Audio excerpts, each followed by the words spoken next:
If you want my advice to how to watch this week's episode of NXT, just skip everything and just get to the main event. You know, just use your remote and just press the fast forward button over and over and over. You know, just keep pressing it. Is my button? Is my battery working? What the?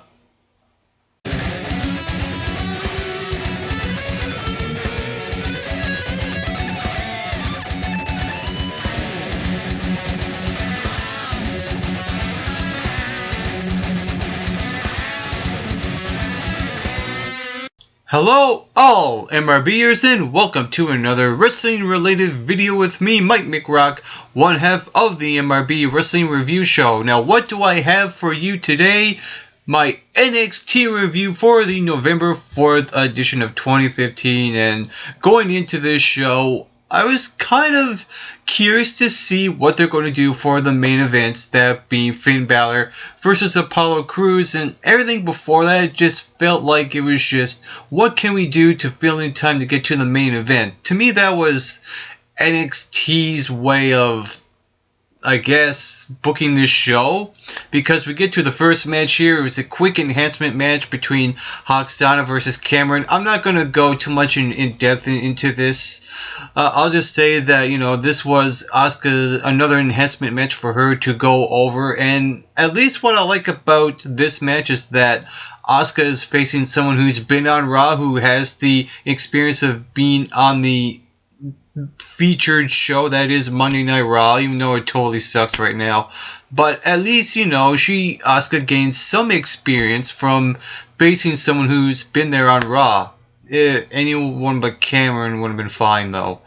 We got Bolt Dempsey versus Angelo Dawkins. Again, another quick enhancement match where Bolt Dempsey goes over here. And then we get this sort of randomness turn where Soria Fulton turns on Angelo Dawkins after losing the match. It just kind of felt like it was just thrown in there. But you could probably argue that because Angelo and Sawyer keep losing matches after tag team matches, is that eventually one of them cracks and then one of them turns on the other. That's understandable, but to me, that could have been built up a few more weeks to even get to that point. It just kind of felt like it was rushed. And we also got Eva Marie versus this hot blonde wearing a jersey. Whoever this hot chick is, holy mackerel, she's smoking. And I was actually more impressed with her than it was Eva Marie, because what the heck was that finisher? That was lame. And the audience just won't give her a chance. I mean, just quit while you're at it, NXT. Just release Eva Marie, just toss her, or feed her to Nia Jax or Asuka, one or the other. Alright, now it's time to get to the granddaddy, the main event. That is the NXT Championship match. It was Finn Balor versus Apollo Crews. This is the match that this show has been built around, and they've done an okay job with it. I wasn't really excited going into this match, and I wasn't that interested either, because to me there's very little build up to it. Just a couple of bios about who Apollo Crews is, and that's pretty much about it. You know, there are no interesting characters, if you want to even call them that, and I doubt that the NXT Championship would even change hands on a normal 1 hour episode of NXT when they now produce 2 hour specials every few months. And however, with that said, I like that the title is actually being defended on a regular episode, because when was the last time this actually happened? A very long time. So at least that we got to see a title defense on the regular show, which is fine. I just wish that I was more interested than I should have been. That's the only problem with this match, was the build-up, the lack thereof. But in terms of the match itself, it was pretty good. The in-ring work that both of these guys put in was actually pretty solid and very fluid, and the fans loved it. Probably got a little too carried away, but it got the job done in terms of entertaining the fans and entertaining the crowd.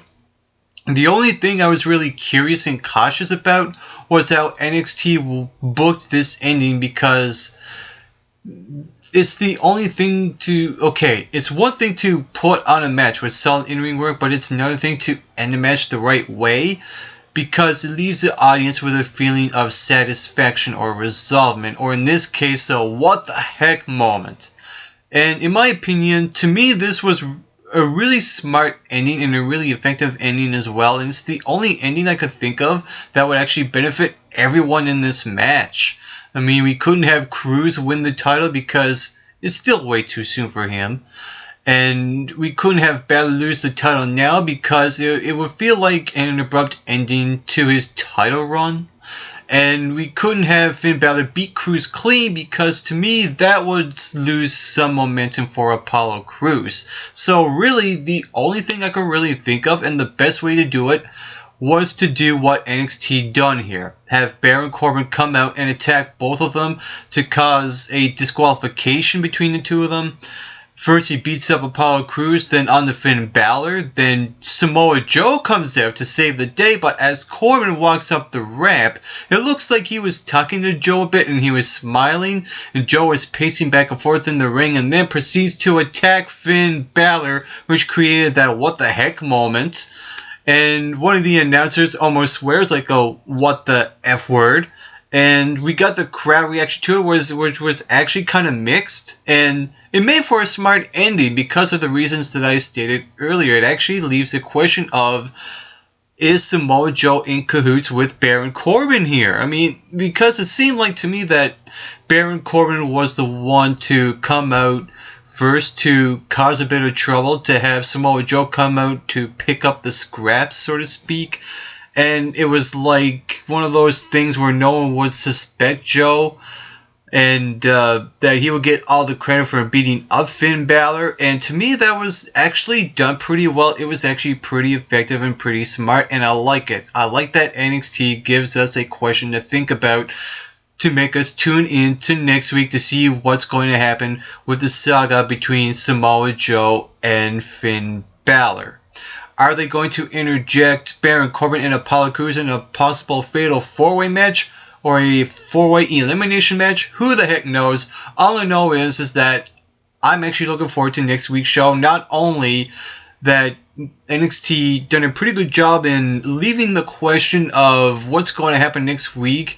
If we do get to hear, we should hear from Samoa Joe and Finn Balor, one or the other. And we're also going to get an NXT Tag Team Championship match between the Vaudevillains and Dash and Dawson. I somehow got the feeling that Team Soft won't be too far behind. So that was my review for this week's episode of NXT. So my question to you, what did you think about the show this week?